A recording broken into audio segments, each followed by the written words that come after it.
नमस्कार दोस्तों, मंजित मैथमेटिक्स में आपका स्वागत है। आज हम आपके लेकर आए हैं अक्टूबर 2020 का पीटी का महत्वपूर्ण बिंदु।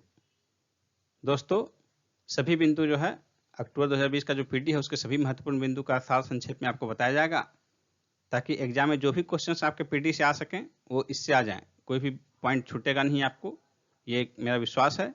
और इसमें यदि कुछ छोटे छोटे पॉइंट यदि छोड़ दिए गए हैं, एक दो ऐसे जिनको कि स्पष्ट करना बहुत ज़्यादा जरूरी नहीं था, उनको आपको एमसीक्यू के रूप में निश्चित रूप से शामिल कर लिया जाएगा।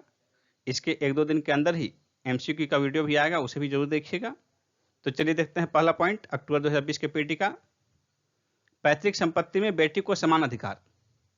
ये बहुत चर्चित न्यूज रहा है, आप सभी ने सुना होगा। पैतृक संपत्ति में बेटी को समान अधिकार। तो आपको बताएं कि उत्तराधिकार का नियम जो है अभी 1956 का हिंदू उत्तराधिकार अधिनियम के आधार पर चलता है। हिंदू उत्तराधिकार अधिनियम 1956 के आधार पर चलता है, जिसमें कि 2005 में संशोधन किया गया। 1956 तक बेटी और बेटा को बराबर अधिकार प्राप्त नहीं था इस अधिनियम में। 2005 में संशोधन करके बराबर अधिकार दिया गया, यानी कि 2005 से पहले भारतीय हिंदू समाज में बेटा और बेटी में विभेद किया जाता था संपत्ति के आधार पर भी। बाकी जो आधार समाज में व्याप्त हैं वो तो हैं ही, लेकिन संपत्ति का बराबर हिस्सा नहीं था। 2005 में समान हिस्सा दिया गया बेटी और बेटा को। और ये 2005 का जो संशोधन है, हिंदू उत्तराधिकार संशोधन अधिनियम 2005 जो है, ये 9 सितंबर 2005 को लागू हुआ। और इसमें प्रावधान किया गया संशोधन में बेटा और बेटी के समान रूप से कि दोनों को बराबर दिया जाएगा, लेकिन ऐसे ही पिता की संपत्ति में दिया जाएगा जो पिता 9 सितंबर 2005 को जीवित है। यानी कि किसी का पिताजी यदि इस अधिनियम के लागू होने से पहले एक दिन पहले भी यदि मर चुके हैं, तो उस बेटी को, उस लड़की को अपने भाई के साथ संपत्ति में बराबर बंटवारा नहीं मिलेगा। तो अभी जो सुप्रीम कोर्ट का स्पष्टीकरण आया पैतृक संपत्ति पर बेटी को अधिकार के मामले में, उसमें इस क्लाउज को समाप्त कर दिया गया। ये जो था 9 सितंबर 2005 के पहले यदि उस दिन तक यदि पिता जीवित हो, ये क्लाउज को समाप्त कर दिया गया। यानी कि जिसके पिताजी, आज भी कोई महिला यदि उसके पिता 2005 से पूर्व भी मर चुके हैं, 9 सितंबर 2005 से पहले भी मर चुके हैं, तो भी आज वो अपने भाई के साथ संपत्ति में बराबर हिस्सा ले सकती है। ये स्पष्टीकरण आया है सुप्रीम कोर्ट का। 11 अगस्त 2020 को आया स्पष्टीकरण, 11 अगस्त 2020 को। इसमें सुप्रीम कोर्ट के 3 सदस्यीय न्यायपीठ बैठी थी जिसने ये फैसला दिया, ये स्पष्टीकरण दिया। 3 सदस्य में जो है अध्यक्ष थे अरुण मिश्रा, 3 सदस्य पीठ के अध्यक्ष अरुण मिश्रा थे, और 2 अन्य सदस्य एस अब्दुल नजीर और एम आर शाह। ये 3 सदस्य थे, 3 सदस्यों की पीठ थी अरुण मिश्रा की अध्यक्षता वाली। नेक्स्ट बिंदु देखिए, NRA national recruitment agency, NRA national recruitment agency, राष्ट्रीय भर्ती एजेंसी, इसके गठन का प्रस्ताव केंद्र द्वारा दिया गया है। घोषणा की गई है कि गठन किया जाएगा। और किस लिए गठन किया जाएगा? केंद्र की और राजपत्रित भर्तियों के लिए। यानी केंद्र द्वारा और राजपत्रित भर्तियां जितनी की जाती हैं, सबका एक जगह। अभी जैसे है एसएससी, रेलवे, इस तरह के ढेर सारे संस्थाएं हैं जो कि कंडक्ट करती हैं और राजपत्रित परीक्षाएं और राजपत्रित भर्तियां करती हैं। इन सब के स्थान पर सिर्फ एक कॉमन भर्ती परीक्षा जो ली जाएगी, उसे कहा गया है सीईटी। क्या हुआ? Common eligibility test. ये लिया जाएगा। लेकिन इसमें यह है कि जैसे कि सबका लेवल अलग अलग है, कुछ 10th लेवल के कंपटीशन है, 12th लेवल के कंपटीशन है और स्नातक स्तर के कंपटीशन है। तो यही एजेंसी जो है, राष्ट्रीय भर्ती एजेंसी, यही आयोजित करेगी। 10th क्वालिफाइंग के लिए अलग, 12 स्तर की परीक्षा के लिए अलग और स्नातक स्तर परीक्षा के लिए अलग आयोजित करेगी। और ये सीईटी परीक्षा जो है, कॉमन एलिजिबिलिटी टेस्ट, ये केवल स्क्रीनिंग टेस्ट होगा। इसके बाद जो सेकंड और थर्ड स्टेज एग्जाम का, सेकंड या कुछ एग्जाम में थर्ड स्टेज लेते हैं, तो वो सब के लिए पोस्ट के हिसाब से स्पेशलाइज हो जाएगा। जिस पोस्ट के लिए कुछ अलग टाइप की चाहिए स्पेशलाइजेशन। लेकिन पहला जो है, पहला स्क्रीनिंग टेस्ट, जो जिसको कि छंटनी परीक्षा कहते हैं, ओनली स्क्रीनिंग टेस्ट, इसको आप साधारण भाषा में छंटनी परीक्षा कह सकते हैं। ये छंटनी परीक्षा क्या है? जैसे आप किसी भी एग्जाम में, अभी पीटी का जो देख रहे हैं परीक्षा, पीटी एग्जाम, ये सिर्फ छंटनी परीक्षा है जिसमें कि मेंस लिया जा रहा है और कई जगह इंटरव्यू लिया जाता है, तो मेंस और इंटरव्यू दोनों मिला के अधिकांश एग्जाम में मार्क्स मेरिट बनते हैं। तो मेरिट आपकी तय इससे होती है, पीटी सिर्फ छठवीं परीक्षा होता है, और छठवीं परीक्षा इसलिए कि मान लीजिए कि बिहार एसएससी है, बीएसएससी है, तो 2010 की जो वैकेंसी आई थी फर्स्ट ग्रेजुएट लेवल, इसमें 16 लाख कैंडिडेट थे, 16 लाख कैंडिडेट ने फॉर्म भरा था। अब 16 लाख कैंडिडेट को एक साथ फिर ऑर्गेनाइज करना, इसमें पहले छांट दिया गया, और जो वैकेंसी होती है उसका 10 गुना या 15 गुना या 20 गुना इतने जो है ले लिए जाते हैं, पीटी में छांट कर जो बचे उनका मेंस और जिसमें इंटरव्यू है, इंटरव्यू कंडक्ट किया जाता है। तो इस तरह जो है ये सीईटी के माध्यम से छठवीं परीक्षा होगा। और आपको बता दें कि 2017 में इसी तरह का एक जो है इंस्टीट्यूशन में, विश्वविद्यालयों में एडमिशन के लिए या अन्य संस्थानों में एडमिशन के लिए आया था एनटीए। एनटीए का गठन किया गया था, नेशनल टेस्टिंग एजेंसी। इसका गठन किया गया था कि ये जो है कैट की भी परीक्षा लेंगे, यूजीसी नेट की भी परीक्षा लेंगे, इस तरह की कई परीक्षाओं का आयोजन का दायित्व इसे दिया गया। अभी देखिए आपके सामने है point, national digital health mission. इसकी घोषणा की गई 15 अगस्त 2020 को प्रधानमंत्री मोदी जी द्वारा स्वतंत्रता दिवस के अवसर पर घोषणा की गई नेशनल डिजिटल हेल्थ मिशन की। और इसके तहत जो है सभी व्यक्ति का, भारत के प्रत्येक नागरिक का हेल्थ आईडी कार्ड बनेगा, ये स्मार्ट कार्ड होगा, और इसमें आपका स्वास्थ्य संबंधी डाटा होगा। और स्वास्थ्य संबंधी डाटा ये इसलिए होगा कि किसी भी इमरजेंसी के टाइम में आपके लिए ये डाटा काम कर सके। इमरजेंसी का मतलब है कि कभी आपसे कोई संपर्क स्थापित नहीं किया जा पा रहा है, एक्सीडेंट हो गया है, आप उस समय स्थिति में नहीं है कि आपके बारे में पूछा जाए आपसे बहुत ज़्यादा, वैसे स्थिति में आपके पास जो वो कार्ड रहेगा आपको पॉकेट में, वो कार्ड आपको की मदद करेगा। आपका कौन सा ब्लड ग्रुप है, आपके स्वास्थ्य संबंधी कौन कौन सी परेशानियां हैं पहले से, जिसके हिसाब से कि आगे के इलाज में सुविधा हो सके। आजकल हम लोग का जनरली जो है ऑफिस में जो आईडी कार्ड बनता है उसमें एक ऑप्शन होता है ब्लड ग्रुप का, ब्लड ग्रुप का ऑप्शन होता है। तो ब्लड ग्रुप का विकल्प आपको इसलिए दिया जाता है, वहां पर एक रहता है कि कभी भी इमरजेंसी में जो भी आपका ब्लड ग्रुप है, कभी भी इमरजेंसी एक्सीडेंट हुआ, आपका आई कार्ड आपके पॉकेट में है, तो आपको खून चढ़ाने की जरूरत पड़ी, तो खून टेस्ट करने में जो समय लगेगा उसकी अपेक्षा आपके जो ब्लड ग्रुप लिखा रहेगा तो उसके हिसाब से तुरंत आपको ब्लड दिया जा सकेगा, जिससे कि आपकी जान बच सकेगी। कई बार जो है पेशेंट के पास 1 घंटे, आधे घंटे का भी, 30 मिनट का भी समय नहीं होता, यदि उनको खून नहीं चढ़ाया जाए 30 मिनट तो मौत हो सकती है। ऐसे स्थिति में जो आपके आई कार्ड में ब्लड ग्रुप लिखा हुआ है वो आपकी सीधी जान बचा सकता है।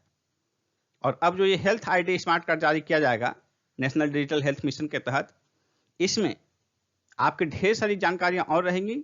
जैसे कई लोग जो है बीपी के, शुगर के पेशेंट रहते हैं, या और भी तरह की परेशानियां हैं जिनमें कि कई तरह की दवाएं यूज नहीं की जाती, वैसे पेशेंट को ये हेल्थ आईडी कार्ड जो है बहुत मदद करेगा।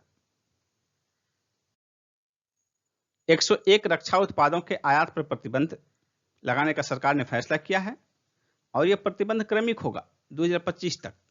कुछ जो है दिसंबर 2020 से लागू होंगे, दिसंबर 2020, 21 से, फिर 22 से, 23 में, 24 में, 25 में। तो कुल 101 रक्षा उत्पादों में से देखिए 69 पर दिसंबर 2020 से प्रतिबंध होगा, 11 पर 21 में, 4 पर 22 में, 8 पर जो है 23-24 में 8 और अंत में एक बचेगा वो 2025 में। तो इस तरह क्रमिक रूप से जो है 2020 से 2025 तक अगले 5 वर्षों में क्रमिक रूप से जो है 101 रक्षा उत्पादों का आयात प्रतिबंधित कर दिया गया है। इसकी घोषणा रक्षा मंत्री राजनाथ सिंह ने 9 अगस्त को की। और ये क्यों प्रतिबंधित किया गया है? क्योंकि आत्मनिर्भर भारत योजना जो है हमारा आत्मनिर्भर भारत अभियान, इसके तहत इनका उत्पादन देश में ही किया जाएगा, इसलिए ये प्रतिबंधित किए गए हैं। प्रधानमंत्री नरेंद्र मोदी सर्वाधिक समय तक गैर कांग्रेसी प्रधानमंत्री रहने का इन्होंने रिकॉर्ड बनाया, और इसके पहले थे गैर कांग्रेसी प्रधानमंत्री सर्वाधिक समय का रिकॉर्ड था वाजपेयी जी का, 6 वर्ष 80 दिन का था। मोदी जी ने अगस्त 2020 में जो है वाजपेयी जी के रिकॉर्ड को पार किया और सर्वाधिक समय तक गैर कांग्रेसी प्रधानमंत्री बनने का रिकॉर्ड बनाया। और आपके सामने जो डाटा है देखिए, भारत में कौन कौन से प्रधानमंत्री कितने समय तक रहे? सबसे अधिक रहने वाले समय तक नेहरू जी, कार्यकाल देखिए लगातार, वो भी ये लगातार की स्थिति है, सर्वाधिक समय तक लगातार गैर कांग्रेसी प्रधानमंत्री नेहरू जी देखिए लगातार जो है 16 वर्ष 286 दिन। इंदिरा गांधी लगातार 11 वर्ष 59 दिन। मनमोहन सिंह लगातार 10 वर्ष 4 दिन।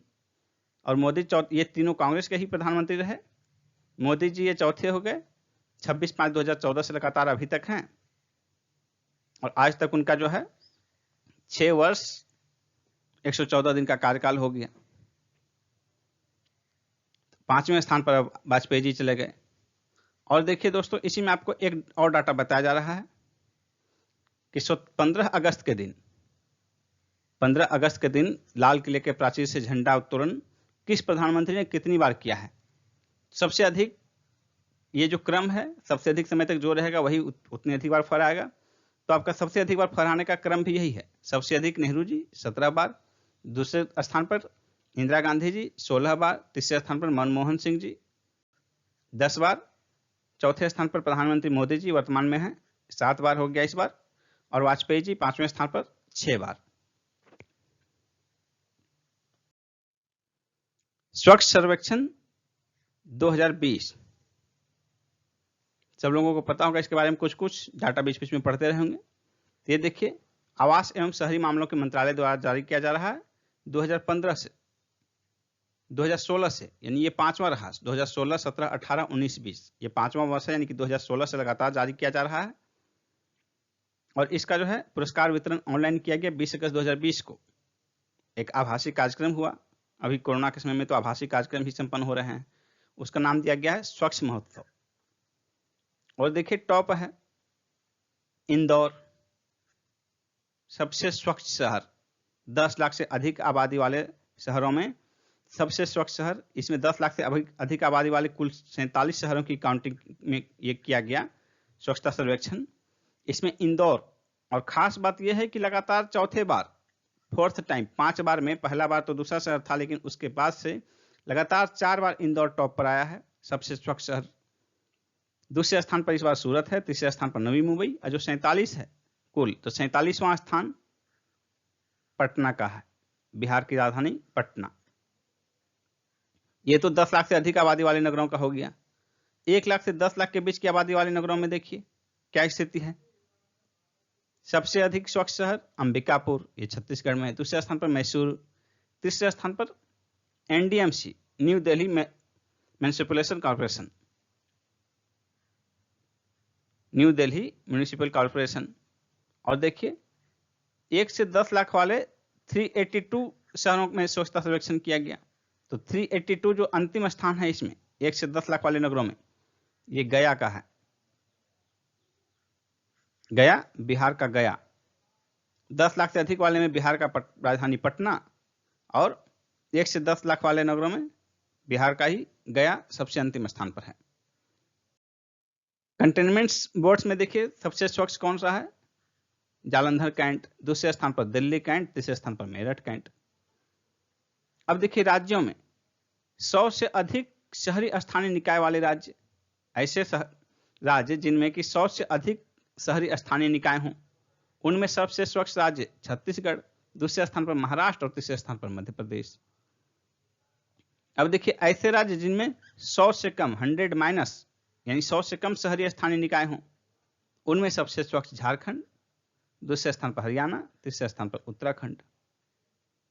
अब देखिए सर्वेक्षण 2016 से लगातार चल रहा है। यहाँ आपके पास एक और डाटा दिया गया है जो कि बहुत इनको रटना नहीं है, इनमें आपके रटने लायक नहीं है। एक बार समझने का बस इसको प्रयास कीजिए, देख लीजिए, दिमाग में एक फिगर बन जाएगा आपके। पहली बार जो 2016 में किया गया था उसमें सिर्फ 73 शहरी क्षेत्र या शहरी निकाय थे।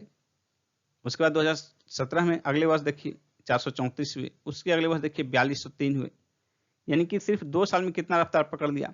1 साल बाद और उसके बाद जो अगले साल हुआ कितना रफ्तार पकड़ा, 73 से सीधा 4200 आ गए 2 साल के बाद, 4203, फिर 4237, और 2020 में जो है कुल 4242 शहरों में यह सर्वेक्षण किया गया। दुबई में फंसे भारतीयों को वंदे भारत मिशन के तहत स्वदेश वापस ला रहा एयर इंडिया का विमान दुर्घटनाग्रस्त हो गया। कहाँ हुआ? तो कोझिकोड में। कब हुआ? 7 अगस्त को कोझिकोड अंतर्राष्ट्रीय हवाई अड्डे पर यह दुर्घटना हो गई। ये देश के सबसे खतरनाक हवाई अड्डों में से एक है, कोझिकोड हवाई अड्डा जो है, और केरल का है ये तीसरा सबसे व्यस्त हवाई अड्डा। कोच्चि और तिरुवनंतपुरम। केरल का सबसे व्यस्त हवाई अड्डा है कोच्चि, दूसरे स्थान पर है तिरुवनंतपुरम, और तीसरा ये कोझिकोड का हवाई अड्डा जो है, अंतर्राष्ट्रीय हवाई अड्डा का दर्जा इसे दिया गया है 2006 में। 2006 में ये अंतर्राष्ट्रीय हवाई अड्डा का दर्जा प्रदान किया गया है, और ये केरल का तीसरा सबसे व्यस्त हवाई अड्डा है, और खतरनाक, देश के सबसे खतरनाक हवाई अड्डों में से एक है, क्योंकि इसके दोनों तरफ खाई है, पहाड़ी क्षेत्र पर बना हुआ है ये, इसके दोनों तरफ खाई है। इसी कारण से थोड़ा सा भी मिस होगा तो फिर दुर्घटनाग्रस्त हो जाएगी, और यही स्थिति इस बार हुआ। इसमें कुल 191 लोगों में से मात्र 18 लोगों की मौत हुई, शेष बच गए। और इसमें 18 जो मौत हुई, इसमें विमान चालक दल के भी सदस्य थे, और इन मौतों में से एक का कोरोना पॉजिटिव पाया गया, कोविड-19 पॉजिटिव पाया गया 18 मौत में से। देश की पहली किसान रेल। किसान रेल यानी कि किसान रेल किस लिए? कृषि उत्पाद के लिए। इसमें यह नहीं कि किसान यात्रा करेंगे, कृषि उत्पाद यात्रा करेंगे।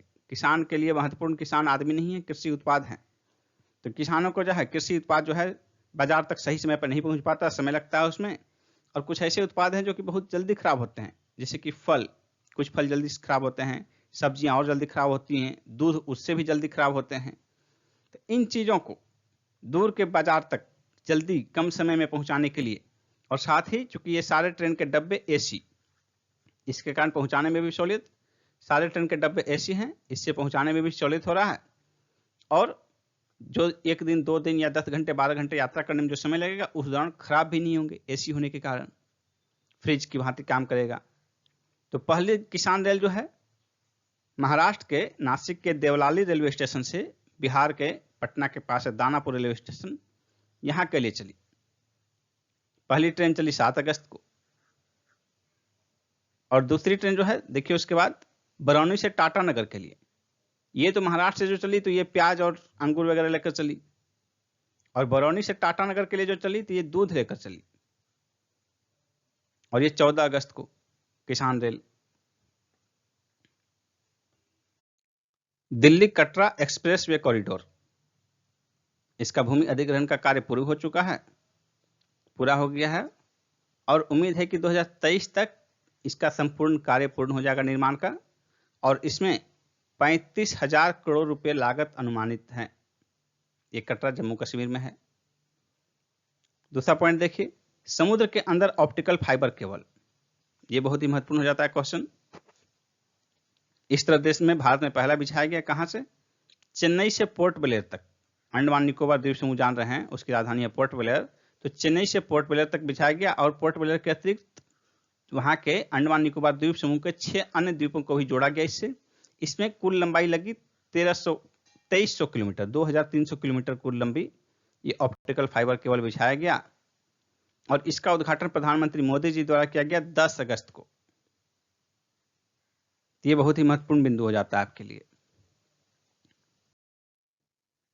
महिंद्रा राजपक्षे, अंतर्राष्ट्रीय व्यक्तित्व देखिए, चौथी बार बने श्रीलंका के प्रधानमंत्री। 5 अगस्त को चुनाव हुआ था, और इसके पहले कोविड-19 के कारण जो है, कोविड के कारण 2 बार चुनाव टले, और अंततः 5 अगस्त को संपन्न कराया गया। इसमें महिंद्रा राजपक्षे की श्रीलंका पीपुल्स पार्टी जो है कुल 225 सीटों में से 145 सीट पर विजय प्राप्त की, और 5 सीट जो है 5 सीट इनके सहयोगी पार्टियों ने प्राप्त की। इस प्रकार जो है कुल 2/3 बहुमत से लगभग इन्होंने विजय हासिल की, और महिंद्रा राजपक्षे जो है चौथी बार बने श्रीलंका के प्रधानमंत्री। और कुछ दिन पहले ही 2019 के नवंबर दिसंबर में ही इनके छोटे भाई, महिंद्रा राजपक्षे के छोटे भाई गोटबाया राजपक्षे श्रीलंका पीपुल्स पार्टी के ओर से ही यहाँ के राष्ट्रपति निर्वाचित हुए हैं। और ये देखिए स्पेशल केस ऐसा कि किसी भी देश में 2 भाई प्रधानमंत्री और राष्ट्रपति हैं। बेरूत में विस्फोट। बेरूत कहाँ है? बेरूत लेबनान की राजधानी है। लेबनान की राजधानी बेरूत में विस्फोट हुआ 4 अगस्त 2020 को। और विस्फोट कैसे हुआ? अमोनियम नाइट्रेट के कारण। अमोनियम नाइट्रेट वो भी क्या, कितनी मात्रा देखिए, 2750 टन अमोनियम नाइट्रेट। कैसे विस्फोट हुआ, कहां से आया? 2013 में ही एक जहाज पकड़ा गया था अवैध रूप से, जिसमें कि फाइनली कोई उसका वारिस नहीं हुआ, कोई लेके गया नहीं, उसके लिए कोई जिम्मेदार नहीं हुआ। और ये उसके तट पर ही 2013 से बेरूत के तट पर ही पड़ा रहा ये। और पड़ा रहा तो लापरवाही देखिए प्रशासन का, कि पिछले 7 वर्षों से ये एक वहीं पर पड़ा हुआ है वो विस्फोटक सामग्री। और ये प्रशासनिक राजनीतिक लापरवाही के कारण ही वहां विस्फोट के बाद बेरूत शहर लगभग आधा तबाह हो गया। आधा तो बर्बाद हो गया, तबाह तो पूरा शहर ही हो गया। आधा शहर तो बर्बाद हो गया पूरी तरीके से। और इसी में भारी जन विद्रोह के कारण, जन विरोध के कारण कैबिनेट सहित वहां के प्रधानमंत्री को त्यागपत्र देना पड़ा। 4 अगस्त को विस्फोट हुआ, 10 अगस्त को वहां के प्रधानमंत्री हसन दियाब ने त्यागपत्र दे दिया कैबिनेट सहित। लेबनान के राष्ट्रपति माइकल आउन। शिंजो अबे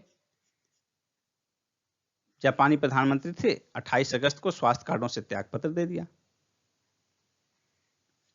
स्वास्थ्य कार्ड यह महत्वपूर्ण बिंदु हो जाता है एग्जाम पॉइंट ऑफ व्यू से। और एक खास बात है कि सबसे अधिक समय तक जापानी प्रधानमंत्री रहने का रिकॉर्ड इनके नाम हुआ। कुल देखिए 2887 दिन ये जापान के प्रधानमंत्री रहे।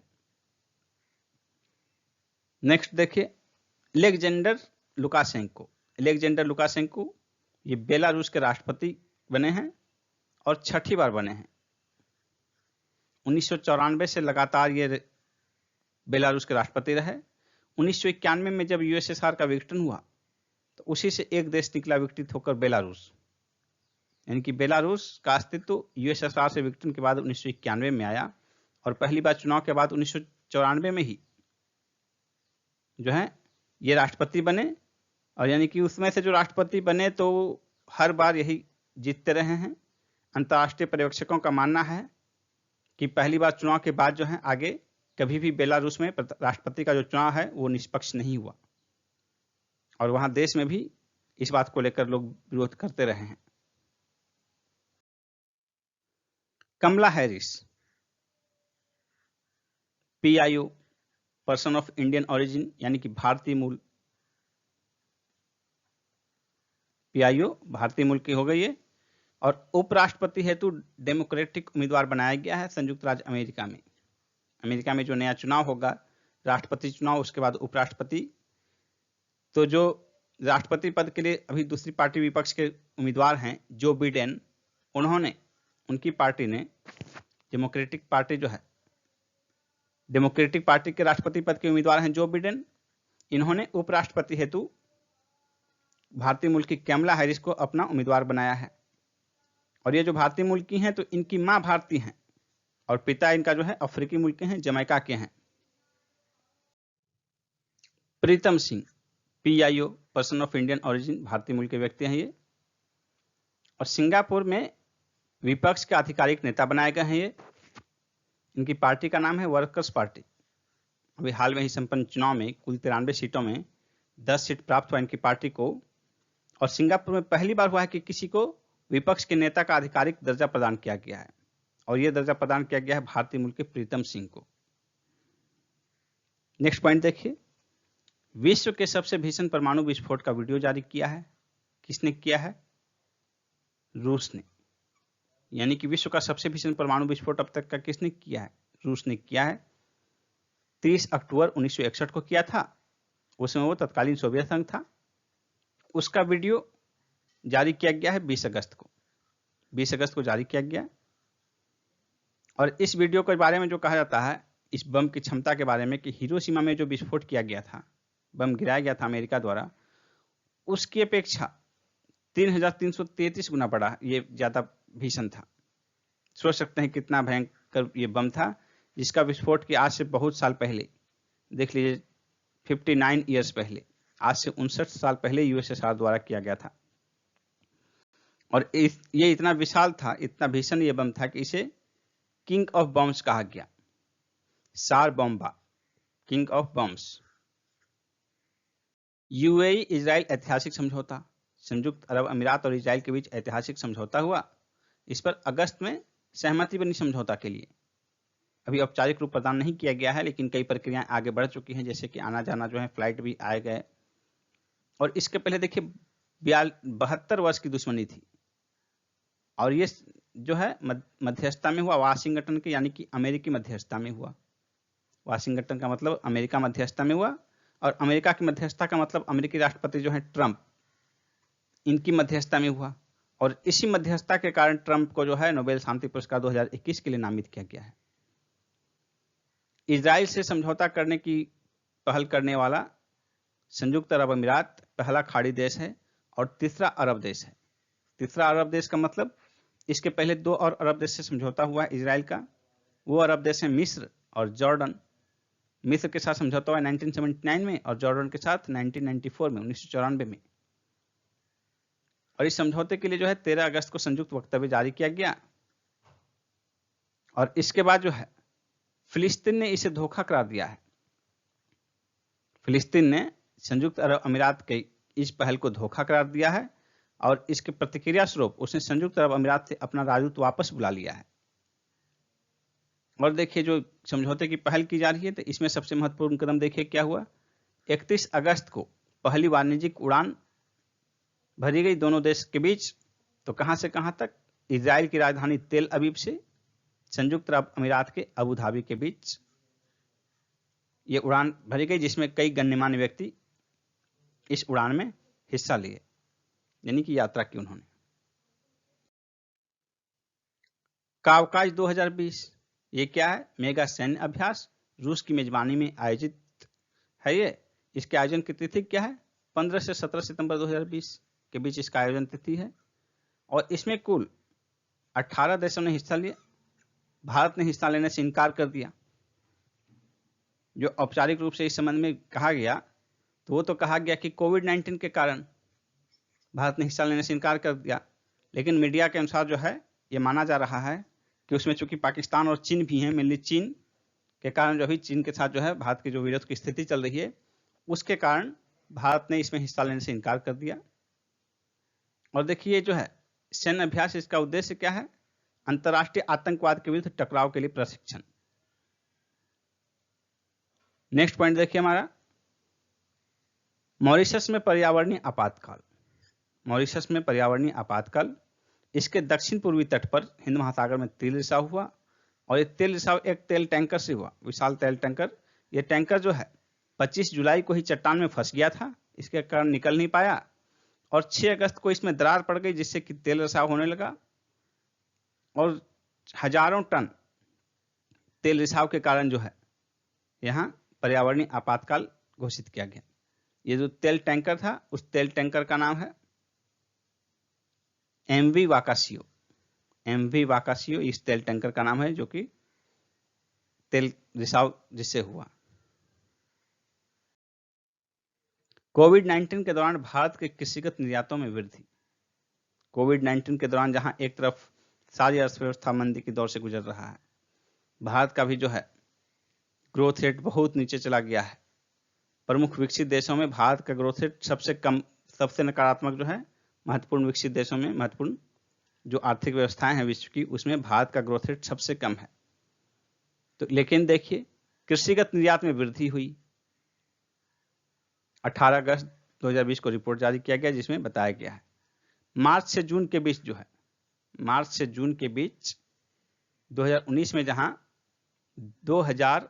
20,734.8 करोड़ रुपए का कृषिगत निर्यात हुआ था, वही इस बार उसमें 23.24% की वृद्धि दर्ज की गई। और इसी अवधि में मार्च से जून के बीच, जो कि कोविड का एक्सट्रीम फेज रहा है, इस दौरान देखिए पिछले बार जो है 20 करोड़ था, 20,000 करोड़, इस बार 25,000 करोड़, 23.24% की वृद्धि दर्ज की गई कृषिगत निर्यातों में कोविड-19 के दौरान भी। दूसरा पॉइंट है 2020-21 के लिए गन्ने के उचित एवं लाभकारी मूल्य में 10 रुपये प्रति क्विंटल की वृद्धि की गई है केंद्र सरकार द्वारा। पहले जो था 2019-20 के लिए 275 रुपये था, इस बार 10 रुपये वृद्धि कर 285 रुपये किया गया। और आपको बता दें कि 2018-19 से 2019-20 में वृद्धि नहीं किया गया था। इसके कारण किसानों में भारी रोष था, यानी कि पिछले 2 वर्ष लगातार 275 रुपये प्रति क्विंटल ही इसका रेट रहा 2018-19, 2019-20 में। 2020-21 के लिए इसमें 10 रुपये की वृद्धि की गई है और ये कर दिया गया है 285 रुपये प्रति क्विंटल। कृषि अवसंरचना निधि, कृषि एग्रीकल्चर इंफ्रास्ट्रक्चर फंड 9 अगस्त 2020 को लॉन्च किया गया प्रधानमंत्री मोदी जी द्वारा और ये 1 लाख करोड़ रुपए का यह निधि है। और खास बात यह है कि 20 लाख करोड़ रुपए का जो आत्मनिर्भर अभियान के तहत आर्थिक पैकेज दिया गया था, ये 1 लाख करोड़ रुपया उसी का हिस्सा है। और इसमें इस निधि में जो अवसंरचना कृषि अवसंरचना निधि स्पष्ट है इंफ्रास्ट्रक्चर, यानी कृषि के क्षेत्र में इंफ्रास्ट्रक्चर डेवलपमेंट में दिया जाएगा।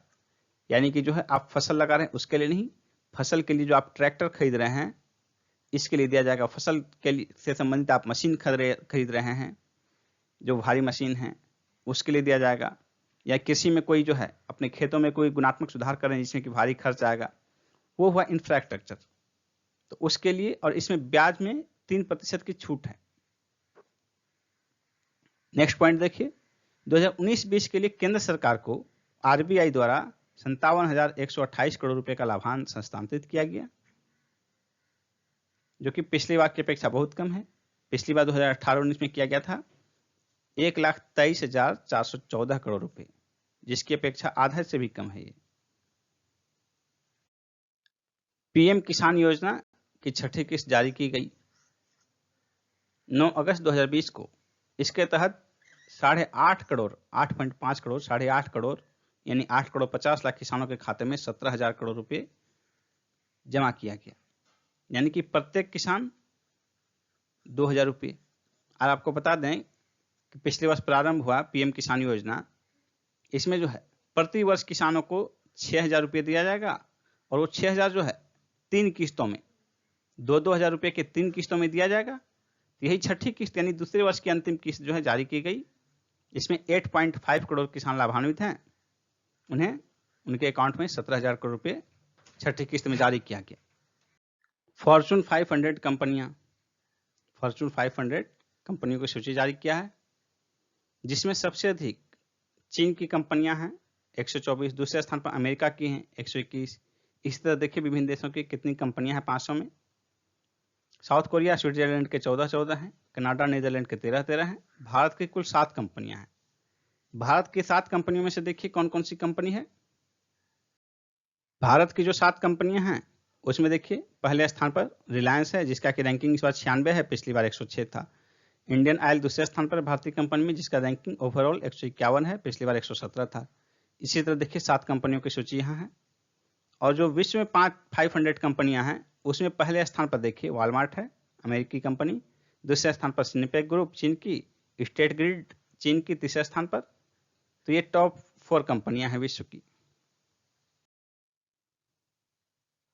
उड़ान के चौथे चरण में 78 नए हवाई मार्गों को मंजूरी प्रदान की गई। उड़ान क्या है? उड़े देश का आम नागरिक। ये योजना चलाई गई थी, ये क्षेत्रीय संपर्क योजना है, अप्रैल 2017 में प्रारंभ की गई। 78 नए हवाई मार्गों को मंजूरी प्रदान की गई। इसके पहले 766 मार्ग थे, 78 नए प्रदान किए गए मंजूरी। और यह चौथा दौर है जिसमें कि मंजूरी प्रदान किया गया। इस चौथे दौर में जो है 78 मार्ग हैं। इनमें पूर्वोत्तर क्षेत्रों, पहाड़ी राज्यों और द्वीपों पर विशेष ध्यान दिया गया। प्रधानमंत्री जनधन योजना, इसके 6 वर्ष पूरे हुए। 28 अगस्त 2014 को प्रारंभ किया गया था, यानी कि 28 अगस्त 2020 को 6 वर्ष पूरे हुए। और कुल खातों की संख्या इस 6 वर्ष में देखिए 40.35 करोड़, यानी कि 40 करोड़ 35 लाख खाते इसके तहत कुल खोले गए, जिसमें से इतने करोड़ 34.81 करोड़ खाते यानी कि 86% खाते सक्रिय हैं। यहाँ सक्रिय का डिफिनेशन क्या है? 2 वर्ष के अंदर जिसमें ट्रांजैक्शन हुआ है वो सक्रिय है, 2 वर्ष से अधिक समय तक जिसमें ट्रांजैक्शन नहीं हुआ वो खाते निष्क्रिय। और इन 40 करोड़ 35 लाख अकाउंट में जो है 1,30,701 करोड़ रुपए जमा है। इन 40 करोड़ खातों में से ग्रामीण क्षेत्रों में खाते हैं 2/3 लगभग 63.6%। और स्कूल खातों में जो है महिलाओं के नाम से 55% खाते हैं, 55.2% खाते महिलाओं के नाम से हैं। और इस खाता जो शुरू हुआ था प्रधानमंत्री जन धन योजना 28 अगस्त 2014 को, इसके तहत पहले वर्ष जो है 17.9 करोड़ खाते खोले गए थे, जिसमें कि राशि जमा इतनी थी 22,901 करोड़। यानी कि पहले वर्ष जो है प्रत्येक खाते में औसत 1279 रुपये जमा थे, जबकि 6 वर्ष बाद वर्तमान में प्रत्येक खाते औसत जो है 3,239 रुपये जमा है। निर्यात तत्परता सूचकांक 2020 export preparedness index 2020 NITI Aayog द्वारा जारी किया गया 26 अगस्त 2020 को। इसमें राज्यों के निर्यात तैयारियों तथा निष्पादन का जांच के लिए यह तैयार किया गया था इंडेक्स। इसमें देखिए टॉप 10 में से जो है 6 तटीय राज्य हैं। पहले स्थान पर कौन है? गुजरात, दूसरे स्थान पर महाराष्ट्र, तीसरे स्थान पर तमिलनाडु। और गैर तटीय राज्यों में पहले स्थान पर है राजस्थान, दूसरे स्थान पर तेलंगाना, फिर हरियाणा। हिमालयी राज्यों में जो है पहले स्थान पर है उत्तराखंड, दूसरे स्थान पर त्रिपुरा और तीसरे स्थान पर हिमाचल प्रदेश। केंद्र शासित प्रदेशों में टॉप पर है दिल्ली। 2021 के पहले 4 माह में ही राजकोषीय घाटा पूरे वर्ष के लिए लक्षित घाटे से अधिक हो गया। लक्षित घाटा कितना था?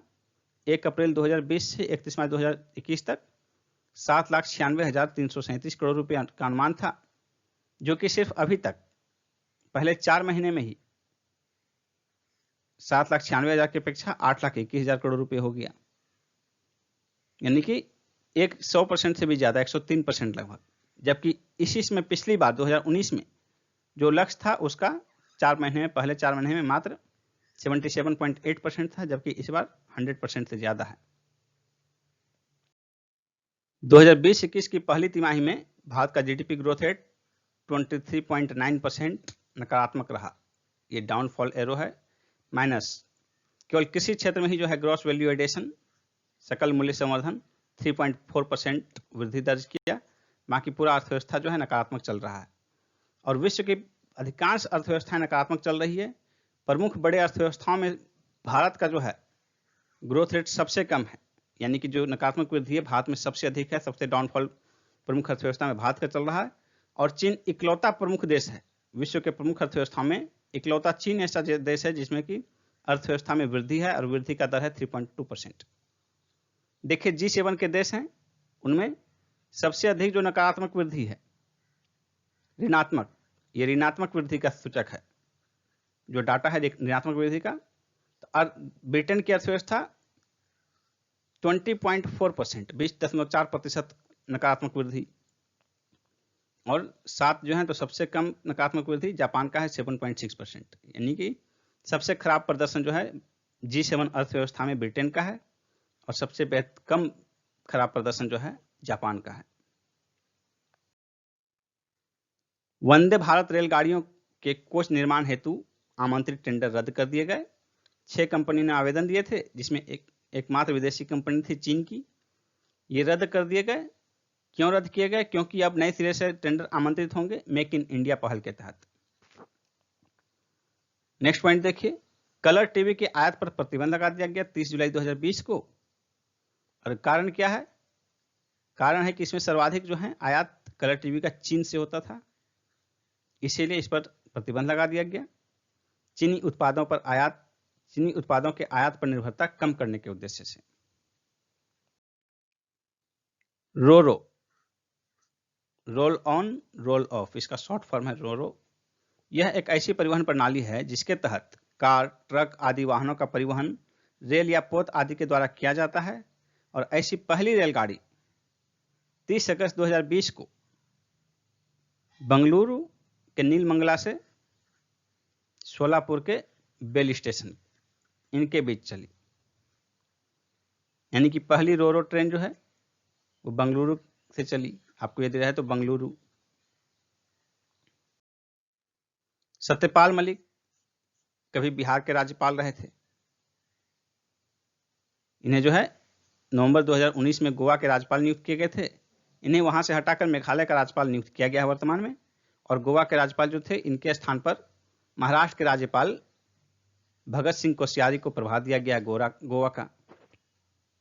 नेक्स्ट पॉइंट देखिए, प्रोफेसर प्रदीप कुमार जोशी यूपीएससी के अध्यक्ष निर्वाचित किए गए हैं यूपीएससी के। ये 2015 से ही यूपीएससी के सदस्य थे। अरविंद सक्सेना के रिटायर्ड होने के बाद इन्हें यूपीएससी का नया अध्यक्ष बनाया गया है। और 2015 में जब ये यूपीएससी के सदस्य बने, उसके पहले ये छत्तीसगढ़ और मध्य प्रदेश पीसीएस के अध्यक्ष रह चुके थे। जेसी मुर्मू, गिरीश चंद्र मुर्मू नियंत्रक सीएजी नियुक्त किए गए हैं, नियंत्रक एवं महालेखा परीक्षक। ये जम्मू कश्मीर के पूर्व उपराज्यपाल रहे हैं और राजीव महर्षि के स्थान पर इन्हें नया सीएजी बनाया गया है। इनके पहले राजीव महर्षि थे, इनके स्थान पर जेसी मुर्मू को बनाया गया है। राकेश अस्थाना बीएसएफ का महानिदेशक नियुक्त किया गया है इन्हें। गुजरात कैडर के आईपीएस अधिकारी हैं। ये सीबीआई के पूर्व विशेष निदेशक रहे, सीबीआई के पूर्व विशेष निदेशक रहे हैं। इन्हें बीएसएफ का महानिदेशक बनाया गया है। जी सतीश रेड्डी, ये कौन है? डीआरडीए के प्रमुख हैं। इनके कार्यकाल में 2 वर्ष की वृद्धि की गई है। राजीव कुमार नए चुनाव आयुक्त बनाए गए हैं, पूर्व वित्त सचिव रहे हैं। अशोक लवासा के स्थान पर, अशोक लवासा के त्यागपत्र के बाद उनके स्थान पर राजीव कुमार को चुनाव आयुक्त बनाया गया है। और अशोक लवासा एशियाई विकास बैंक एडीबी के उपाध्यक्ष चुने गए। उसके बाद इस पद को ग्रहण करने के लिए उन्होंने चुनाव आयुक्त के पद से इस्तीफा दे दिया और इसके बाद राजीव कुमार को नया चुनाव आयुक्त बनाया गया। इंदिरा गांधी खेल रत्न पुरस्कार 2020 पहली बार 5 लोगों को दिया गया।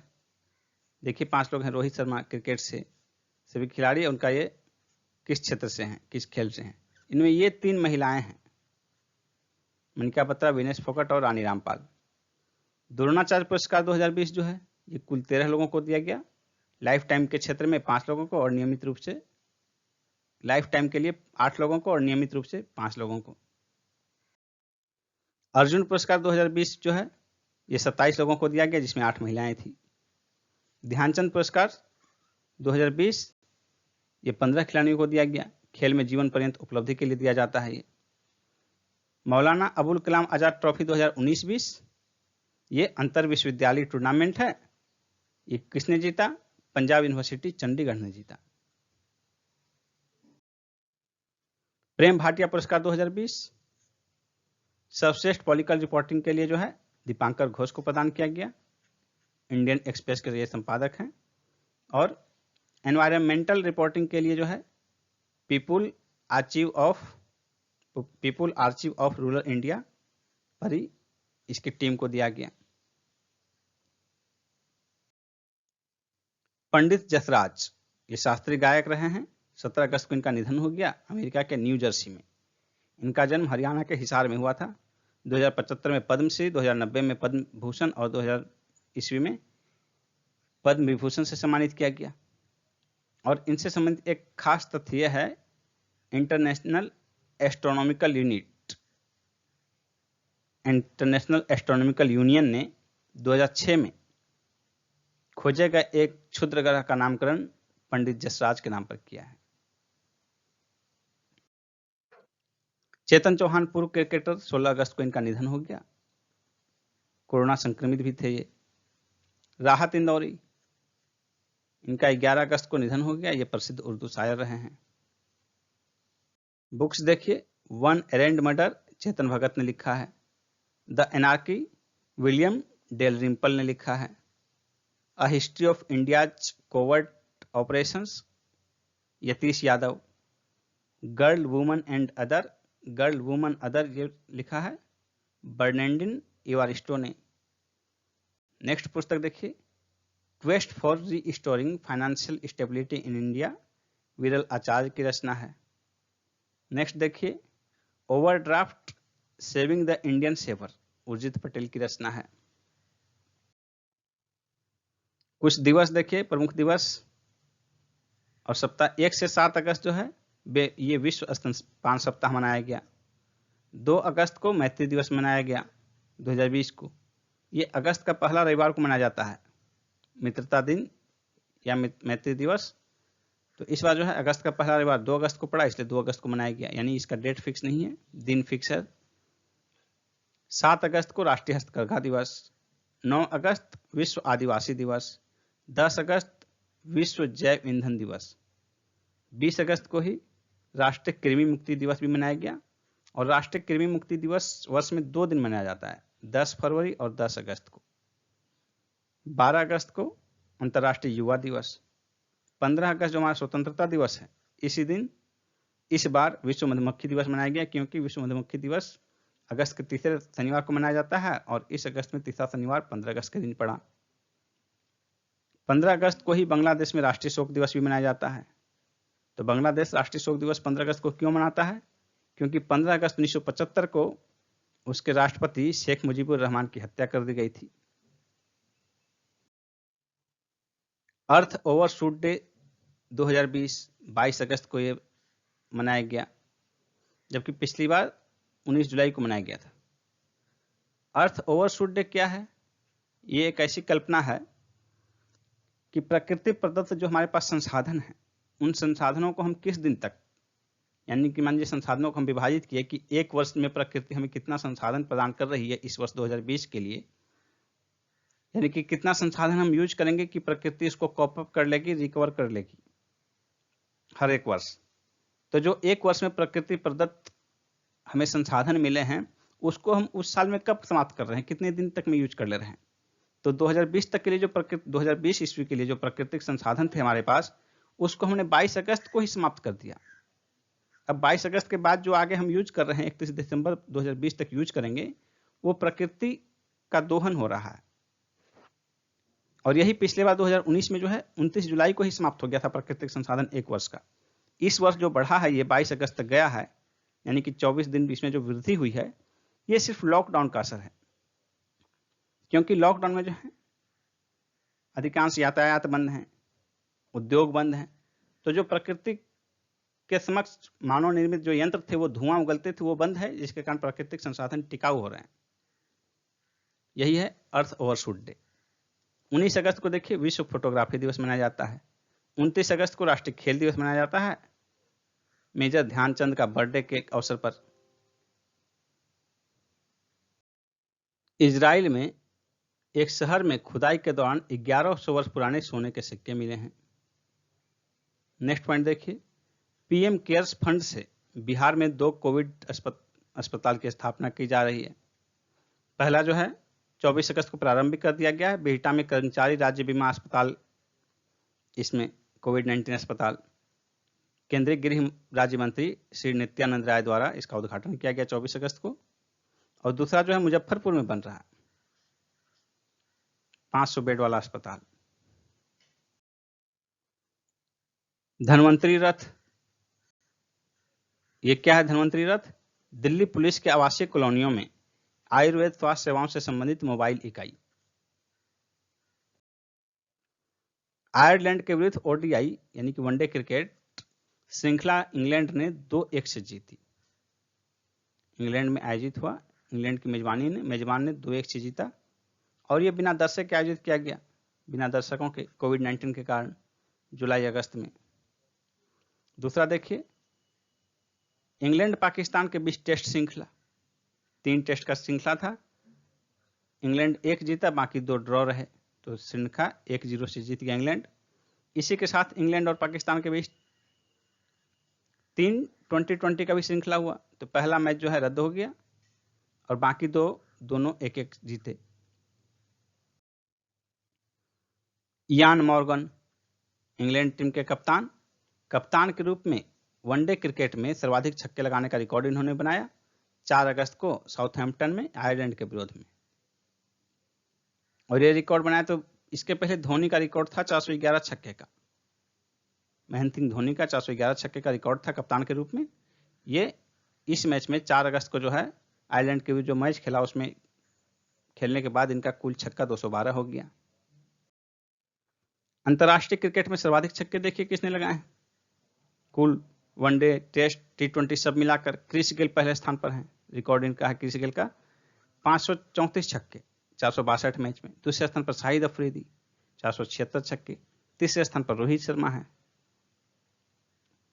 423 छक्के। क्रिस गेल वेस्ट इंडीज के, शाहिद अफरीदी पाकिस्तान के, रोहित शर्मा भारत के। नेक्स्ट पॉइंट देखिए, अनुराधा डोडा बल्लापुर, ये जर्मनी महिला क्रिकेट टीम की कप्तान है।